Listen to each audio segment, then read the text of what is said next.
आज भीष्म पितामह प्रार्थना करते हैं। प्रार्थना करते हुए कहते हैं कि आपके सामने आपका नाम लेते लेते प्राणपन से निकले, क्योंकि आपका नाम लेकर जो मरता है, नाम जप करता है, अंत समय में उसका कल्याण होता है। भीष्म पिता भगवान से प्रार्थना करते हुए कह रहे हैं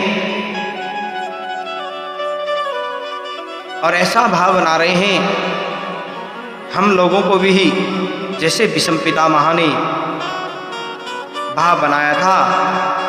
आपकी जानकारी के लिए कह दूं, जब भी कथा सुनो, रोम रोम में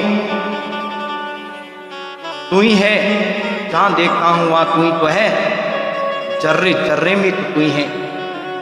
मैं जित और देखूं सकी, सामने मेरी सांवरिया। ये गोपी भाव आ जाए प्रिय बंधु, अरे अली अरे सखी अरे गोपी, जहां भी मेरी नजर जाती है वो हर जगह, कभी कदम की डाल पर तो कभी पनघट पर दिखता है, कभी गैया चराते दिखता है, कभी जमुना किनारे तो कभी माखन चराते दिखता है, कभी रास रचाते हुए, कभी हमें सताता है, कभी रिझाता है, कभी मनाता है। ये भाव भक्त का हो जाए, जहाँ भी देखूं प्रभु आपको ही देखूं, प्रभु के प्यारों में हर रूप में सद्गुरु भगवान मैं आपको देखूं। ये भाव बना करके अगर कोई भक्ति करे तो परमात्मा जरूर मिलते हैं। भीष्म पिता कहते हैं, आप भी सब लोग प्रभु से आंख लगाओ और साथ मिलकर के गुनगुनाओ, इतना तो करना स्वामी जब प्राणपन से निकले। गोविंद नाम लेके जब प्राण तन से निकले, इतना तो करना स्वामी जब प्राण तन से निकले। श्री गंगा जी का तट हो, यमुना का वंशी वट हो, मेरी सांवरा निकट हो, जब प्राण तन से निकले। तेरी वृंदावन सतल हो, मेरे मुख में तुलसी दल हो, विष्णु चरण का जल हो, जब प्राण तन से निकले। मेरे सामने खड़े हो, बंसी के सुर भरे हो, तिरछा चरण धरे हो, जब प्राण तन से निकले। सिर सोवना मुकुट हो, माथे पे काली लट हो, ये ध्यान मेरे घट हो, जब प्राण तन से निकले। केसर तिलक लगा हो, आला मुख चंद्र सा उजाला, डालूं गले में माला, जब प्राण तन से निकले। कानों जड़ाऊ बाली, लटकी लटे हो काली, देखूं छटा निराली, जब प्राण तन से निकले। एक भगत की है अर्जी, खुद गरज की है गरजी, आगे तुम्हारी मर्जी, जब प्राण तन से निकले। गोविंद नाम लेकर मेरे प्राण तन से निकले, इतना तो करना स्वामी जब प्राण तन से निकले। इस प्रकार भीष्म पितामह प्रभु की स्तुति करते हैं। 59 दिन सरसैया पर रहने के बाद प्रार्थना किए प्राण त्यागने का निश्चय करते हैं। श्री कृष्ण भगवान कहते हैं, श्री कृष्ण भगवान से कहते हैं, हे भगवान, हे देव देवेश, हे सुरासुरों के द्वारा वंदित, हे त्रिविक्रम, हे शंख चक्र गदाधारी, मैं आपको प्रणाम करता हूँ। हे वासुदेव, हिरण्यात्मा परम पुरुष सविता विराट जीव रूप अणुरूप परमात्मा भीष्म कहते हैं, हे प्रभु सनातन आप ही तो हैं। हे पुंडरीकाक्ष, हे पुरुषोत्तम, आज मेरा कल्याण कीजिए। यत् कृष्णम सत्तो धर्मो यतो धर्म सत्तो जय। आपकी आज्ञा से मैं परम गति प्राप्त करूं। भगवान की आज्ञा लेते हैं। भगवान आज्ञा किए, तम विषमपिता योग द्वारा वायु को रोक करके प्राणवायु को ऊपर खींचने आरंभ करते हैं। प्राणवायु जिस अंग को छोड़ता है वह तीर निकलता है। कृष्ण एवं भगवती मनोभाग दृष्टि वृत्ति आत्मान्य आत्मा नाम वेश्यम स्वहंत श्वासम उपाहरम मत। कहते हैं ब्रह्मरंध्र को भेद करके प्राण चले जाते हैं। ब्रह्मरंध्र से तेज निकलता है, वह तेज आकाश में जाकर के विराट भगवान में समा जाता है। प्रिय बंधुओं, विषम पिता दिव्य धाम पधारे। देवता आकाश में आकर के फूलों की वर्षा करती है। तत्र दुंदुभ्यो नेर दुर्देव मानववादिता संसु साधो राज्ञा हाथ पे तो पुष्पम पश्चय। फूलों की वर्षा करते हैं। देवता जोर जोर से धुंधिया बजाते हैं, नगाड़ा बजाते हैं। बोले भक्तवत्सल भगवान की। तस्य निर्हणादीनि सम्रेतस्य भार्गव युधिष्ठिरं कारयित्वा मुहूर्तम दुखितो अभवत। भीष्म पितामह के पांडवों ने अंत्येष्टि कर्म किया। महाराज युधिष्ठिर हस्तिनापुर का राज कर रहे हैं। श्याम सुंदर रथ लेकर के अपनी द्वारका पधारे। जोर से शंख की ध्वनि करते हैं। लोग समझ गए कि भगवान आ गए हैं। सारी द्वारका वासियों ने भगवान का स्वागत किया। तत्रो पनित पलयो रवेर दीपम विवाद्रा आत्माराम प्रणकाम निजलाभे नित्यदा। अपने माता पिता से मिले। भगवान की रानी पटरानिया रुक्मणी मैया ने पूजा आरती की और भगवान बड़े प्रेम से अपनी द्वारका में हैं। आगे सोनकाजी ऋषि सुजी से कहते हैं कि ये तो आपने बड़ी सुंदर कथा सुनाई। अब ये तो बताइए कि उस बालक का क्या हुआ जो उत्तरा के पेट में जन्म लिया था। भगवान ने उसकी रक्षा की। सर्वगुणोर्क सानुकूलोप्रियत्य यज्ञ वस धर्म पांडोर्भ्यम पांडुरी वोजसा सर्वसगुण महात्म्य एशम कृष्णम मनुव्रत रतिदेव योदारो याति धार्मिक प्राथम प्रजाविता साक्षा दीक्षाम कुरु मानव ब्रह्मण सत्यसंधश्च रामो दास रथित यथा तक्षकात दात्मनो मृत्यु द्विजो पुत्रोपसर्जितात् पर्वतस्यम्यक उपसर्त्य मुख संग पद हरे जिज्ञासितात्मयात् हात्यो मुनिर्व्यासं सुतादक्षो हित्वेदं नरसंज्ञायां यास्य त्वधा कुतो भयम् कर्णधारम द्वापारे भगवान पारदर्शक अथाव भाषे भगवानम नारदो मुनि सत्तम। शुद्धि कहते हैं उस बालक का जन्म हो गया। प्रिय बंधु, उसका नाम परीक्षित रखा गया क्योंकि गर्भ का परीक्षण हो गया ना, तभी उनका नाम परीक्षित रखा। ब्राह्मणों ने उनका नाम विष्णुनाथ बताया था और उनका भविष्य भी बताया। वह बालक राम के समान ब्राह्मण भक्त विद्वान होगा, शिव के समान दाता होगा, बलि के समान धैर्यवान होगा। ब्राह्मण का श्राप होगा, कच्छ के काटने से उसकी मृत्यु होगी, लेकिन श्रीमद् भागवत की कथा का रसामृत पान करने से मुक्ति होगी और कल्याण करेगा।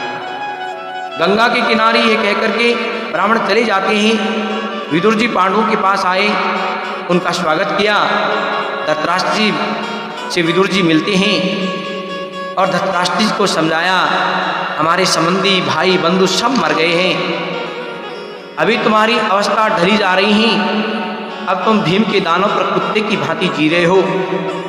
प्रभु का भजन क्यों नहीं करती? कहे भैया कहाँ जाऊँ, अंधा हूँ। कहे आओ मेरे साथ। भाई वह गांधारी को साथ लेकर के भजन में लगते हैं। युधिष्ठिर जी सुबह ताऊ ताई जी चाचा जी के कमरे में गए, उन्हें नहीं मिले तो रोने लगते हैं। नारद जी ने सारी बात समझाई, किसी के लिए दुख नहीं करना चाहिए, सबको अपने अपने कर्मों के अनुसार फल मिलता है। प्रिय बंधु, अंतोत्तवा उनका तो कल्याण हुआ। युधिष्ठिर राज करते हैं। एक दिन अर्जुन को द्वारका भेजा, 7 महीने बीत गए, लौट कर नहीं आए। युधिष्ठिर कहे भीमसेन क्या बात है, 7 माह बीत गए हैं, अर्जुन नहीं आया, कोई घटना तो नहीं हो गई? मुझे दिशाएं धुंधली दिखाई देती, बाएं अंग थरक रहे हैं, अशुभ हो रहे हैं। इतने में अर्जुन रोते हुए आए। युधिष्ठिर कहते हैं अर्जुन तुम क्यों रो रहे हो, क्या हो गया? तुम युद्ध में हारे, क्या अधम स्त्री का संग किया? कष्टम नागमो गम्यम गम्यम वास्त्रकाष्टम कष्टम ब्राह्मणम बालका प्रद्रोगिणम स्त्रीणम शृणोपम स्तम सत्यम नात्याक्षी शरणम तय। क्या तुम किसी ब्राह्मण बालक बुढ़े को बिना खिलाए ही भोजन किए? क्या हो गया? क्या शरणागत की तुम रक्षा नहीं कर पाए? भैया ऐसा कुछ नहीं हुआ, भैया हमारे ममेरा भाई कन्हैया ने हमें ठग लिया है, जिसकी कृपा से यानी खांडव वन जलाया, युद्ध जीता, भीम ने जरासंध को मारा, शंकर को संतुष्ट किया, द्रौपदी की लाज बचाई, दुर्वासा से हमारी रक्षा करी, वह भगवान श्याम सुंदर सबको छोड़कर परम धाम पधार गए हैं। कुंती माता कान लगाकर सुन रही थी, जैसे ही सुना श्याम सुंदर परम धाम पधारे, माता को जोर का धक्का लगा, परमात्मा का वियोग सहन नहीं कर पाई, वही अपने प्राणों को छोड़ देती है, अंतोत्तवा विष्णु पद प्राप्त करती है। इसे कहते हैं प्रिय बंधु भक्ति।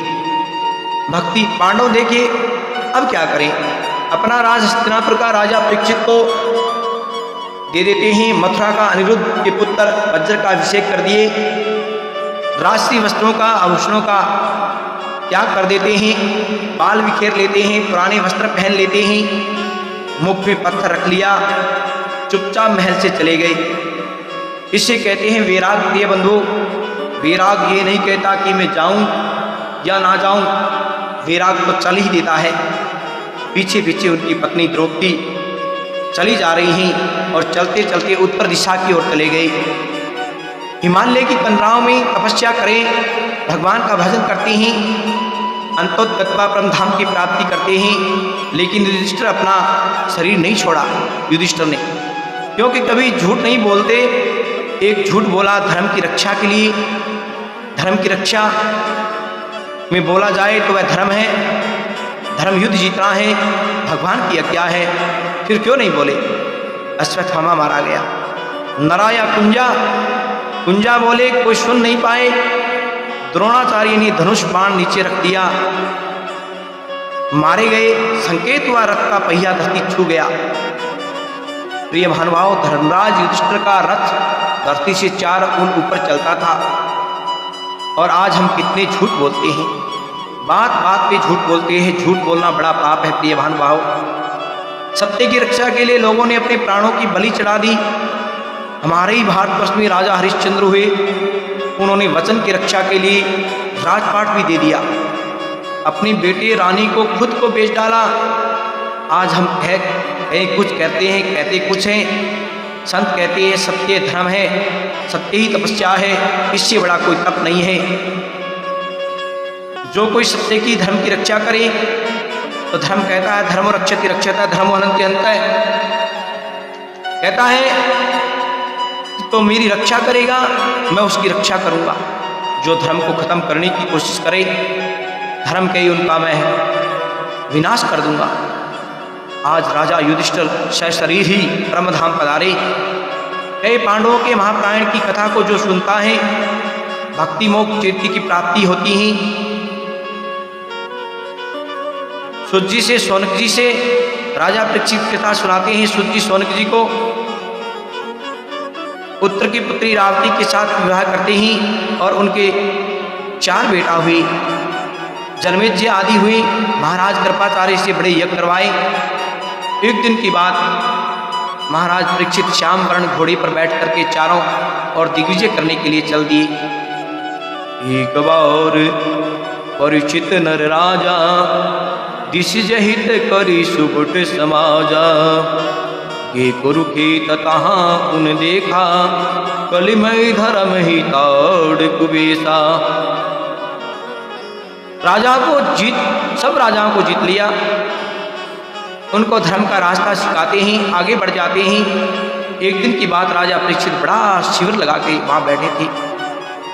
राजा परीक्षित घूम रहे थे और घूमते घूमते क्या देखते हैं, एक दुबली पतली, आंखों से आंसू बह रहे हैं, एक बैल और 3 टांगे टूटी हुई हैं, एक पैर पर खड़ा है और वह बैल और गौ माता को आपस में बतिया रहे हैं। वह कोई और नहीं प्रिय बंधु, पृथ्वी गाय का और धर्म बैल का रूप लेकर खड़े थे। सतयुग में 4, त्रेता में 3 और द्वापर में 2 और कलयुग में 1 पैर ही रह गया था। धर्म का दान करो, धर्म का दान करो कह रहे हैं। राजा परीक्षित देखिए ये क्या बोल रहे हैं। इतने में क्या होता है, एक काला सा मोटा, बोई चढ़ी, आंखें लाल, राजा का भेष बनाई हुई, हाथ में डंडा लिए हुए एक पुरुष दौड़ा आ रहा है। और आते ही क्या किए, बैल व गाय को सताने लग गया।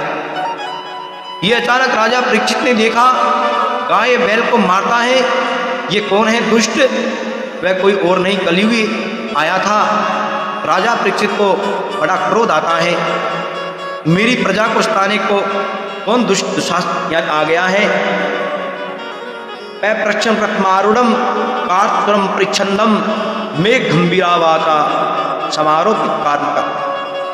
हाथ में धनुष बाण उठाया, दौड़े कलयुग को ललकारा। कलयुग घबरा जाता है, देखा राजा परीक्षित धर्मात्मा है, उनके आगे हमारी कोई शक्ति नहीं चलेगी, तो चरणों में आकर गिर जाता है। कहते हैं महाराज मुझे क्यों मारते हो? राजा कहते दुष्ट तुम कौन हो जो तुम्हारी इतनी दुष्टता, हमारी गाय माता बैल को सताते हो? कहे महाराज मैं कलयुग हूँ, और एक कलयुग पापी अधर्मी, यहाँ से चला जा, अगर तुम रहे तो अधर्म भी रहेगा। ऐसा जब कहा तो बोला महाराज मैं जाऊँ कहाँ, संपूर्ण धर्म पर आपका राज है, मुझे भी रहने के लिए जगह तो दे दो, मैं भी आपकी प्रजा हूँ, मेरा भी कुछ होना चाहिए। ऐसे भीख मांगी, क्षमा याचना करी, क्षण में आ जाता है। तो राजा को दया आ जाती है, क्योंकि इसके अंदर एक गुण देखा राजा ने, कलो केशव कीर्तनाथ। कलयुग में सत्संग कीर्तन की बड़ी महिमा है प्रिय बंधुओं। राजा परीक्षित ने कहा तुम रहना चाहते हो? अब परीक्षित कहे ताहि भाई, देखल मम सुर जविसराई, भूत मदिरा परी ये प्रतिनेहा, हिंस पुरट रह जय करो तै गिया। 4 स्थान मैं तेरे को देता हूँ। कौन कौन से? द्युतपानम स्त्रीणाम, यानी सुना है यत्राधम चतुर्विध है, द्युत, मद्यपान, और स्त्री संग, हिंसा। द्युत माने ताश, जुआ खेला जाता है, वहाँ जाकर के भैया खेलने वाले के स्थान पर भी नहीं जाना चाहिए, पापी होते हैं, पाप वहाँ कलयुग का वास होता है। मद्यपान, शराब पिया जाए, वहाँ भी कलयुग का वास है। अर्थितानि न सेवितम कुबुषम पुरुषम प्रचिता विशेषातो धर्मशीलो राजा लोकम अतिक्रु। पर स्त्री जहाँ वेश्याओं के स्थान पर कुकर्म में कभी नहीं लगना, वहाँ भी कलयुग का वास है। और जहाँ हिंसा हो, जीवों को काटा जाता हो, उस स्थान पर भी नहीं जाना चाहिए, वहाँ भी कलयुग का वास है। 4 स्थान दिए कलयुग को रहने के लिए। कलयुग कहे महाराज आपने मेरी जैसा रूप देखा वैसा ही स्थान दे दिए, कोई व्यापी सुंदर कमरा तो दिया ही नहीं, सभी गंदे गंदे स्थान मेरे को दिए। राजा कहते ठीक है, तुम्हें एक स्थान और देते हैं। और कौन सा? सुवर्णम, यानी सोने में जो चोरी का, डकैती का सोना हो, बेईमानी का, लूट का धन हो, उसमें कलयुग को वास दे दिया। कलयुग बड़ा चालाक है, राजा के पकड़ना चाहता है। ऐसा धन जब घर में आ जाए तो कलह मचा देता है प्रिय बंधु। लखी प्रतिकूल समौ नर नाई, गयो कली निज जीवन जुड़ाई। तदुप एक दिन किए शिकारी, हे नृपम्र क्या हित वन भारी। 5 काल कलयुग को दिए, कलयुग वहां से चला गया। राजा अपने घर में आते हैं, धर्म व पृथ्वी को सांत्वना दी और वहां से विदा किया। राजा परीक्षित एक दिन क्रोजों का खजाना खोला, लखी प्रतिकूल समूह नर नाई, केव कली निज जीवन जुड़ाई, तब एक दिन किए शिकारी। और जैसे ही देखा खजाने में एक सुंदर सोने का मुकुट देखा, संतों ने से सुना है, कहते हैं वह मुकुट जरासंध का था। जानी सु अवसरु कठिन कली, बैठे राव शिखंड, भौरी विवेक विनाश हु, दीन हेतु पुनदंड। अन्याय से कमाई संपत्ति का मुकुट था। राजा परीक्षित ऐसा सुंदर मुकुट उठा करके सिर पर लिए कलयुग द्वार पर ही खड़ा था और दौड़ा दौड़ा आया, मुकुट का माध्यम बनाया, राजा के माथे में बैठ गया। राजा परीक्षित का मन बुद्धि खराब हो जाती है, कलयुग दंड देना चाहता है। तदुप एक दिन किए शिकारी, मन में शिकार खेलने की आती है। राजा परीक्षित धर्मात्मा राजा है, आज हिंसा करने की मन में आई है, क्योंकि मुकुट में कलयुग का वास था ना प्रिय बंधु। जंगल में चले जाते हैं, चारों दिशाओं में शिकार के लिए घूमते हैं। दोपहर का हो गई, भूख प्यास में तड़पने लगते हैं। राजा परीक्षित शर्मिक ऋषि के आश्रम में गए। शर्मिक ऋषि तो तप योग ध्यान में लगे थे। जलाशयम चक्षम परिवेशम तमाश्रमम तदर्शम मुनिमासीनम शांत मिलितम लोचनम। उनको कोई ज्ञान नहीं, कौन आया कौन गया, भाव समाधि में डूबे थे। और राजा के कलयुग के माथे पर बैठा था, एक असली महात्मा को नकली मान लिया। राजा के माथे में कलयुग बैठा था। सविन्य नृप उन्नति जलु मांगा, ये मुनि आपन ध्यान न त्यागा। कहे नकली को असली मानो तो भी परेशानी। सीता मानी रावण को असली महात्मा माना तो क्या हुआ, हरण के ले गया। और असली नकली मानो तो भी गड़बड़ी हो जाएगी। यही राजा परीक्षित के साथ हुआ, यही हुआ भैया, यही राजा परीक्षित के साथ हुआ। अरे देखो चक्रवर्ती सम्राट आश्रम में आया है, उठकर सम्मान नहीं करता, झूठ मूठ का पाखंड ढोंग रचाए, आंख बंद करके बैठा है, भोजन पानी की नहीं पूछी, ऐसे क्रोध करता है। मृषा समाधि राहो स्वतिकी नुष्या तक्षणम बंधु, ऐसे क्रोध किया। निकट नागमृत एक उपाई, मेलो मुनि गर यही उठाई। और एक मरा हुआ सांप पड़ा था वहां ऋषि के आश्रम में। सांप कैसे आया जी, महात्मा कोई सांप मारते हैं क्या? कहते हैं अर्जुन से बदला लेना चाहता था। अर्जुन ने खांडव वन जलाया था ना प्रिय बंधु, वह तक्ष अपने परिवार के साथ रहता था, महाराज उसका परिवार जल जाता है। उसको बड़ा क्रोध आया, कलेजे में आग लगी है। तक्ष कहे अर्जुन से बदला लेकर रहूंगा। और कहते हैं एक बार तो युद्ध में बाण पर बैठ गया था, कर्ण के बाण पर, भगवान ने अर्जुन की रक्षा करी, वह मौका मिला नहीं तो मुर्दा बनकर के पड़ा था। वह तक्षक नाग था, तीर की नोक से उठाकर ऋषि के गले में डाल दिया। राजा परीक्षित अपने घर आ जाते हैं, महात्मा कुछ पता नहीं महात्मा को। जब मुकुट उतार करके नीचे रखा, कलयुग भाग गया। जब विवेक बुद्धि जागृत हुई, हाय हाय ऐसा पाप तो हमारे राज में किसी ने नहीं किया, महात्मा के गले में सांप डाल दिया, इतना बड़ा अपराध। पश्चाताप करते हैं कि शमी का पुत्र श्रृंगी ऋषि था। इत्युक्ताम रोषताम राक्षो वैश्याम नृषि बालक कौशिक्यापम उपसर्प्य वाग्वज्रम विसर्ज है। और कहते हैं बालक को किसी ने कहा, पता चला किसी राजा ने तुम्हारे पिता के गले में सांप डाला है, मरा हुआ। इतना सुना तो पास में नदी का जल लिया कौशिक, और कहते हैं संकल्प किया कि जिसने भी मेरे पिता के गले में मरा सांप डाला है, आज से 7 दिन में अंदर अंदर वह नाग काट लेगा, उसकी मृत्यु होगी। विगत 7 दिनों तक क्षकताई, 10 ही जीवन रहे जिन्हें तिन्हें नाई। और महाराज श्राप दे देते हैं, रोने लग जाता है, पिता के गले से सांप फेंक देते हैं बाहर निकाल करके। ऋषि की आंख खुली, बोले क्यों रोते हो बेटा?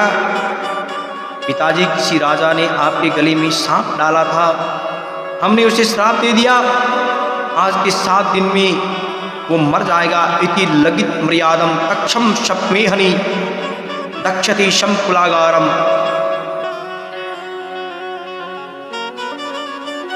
महाराज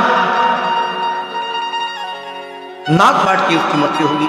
ऋषि ने ध्यान योग से देखा, राजा परीक्षित सामने आ जाते हैं और कहते, अरे मूर्ख बालक, धर्म पालो नृपति, इतने धर्मात्मा राजा को श्राप दिया, अच्छा नहीं किया।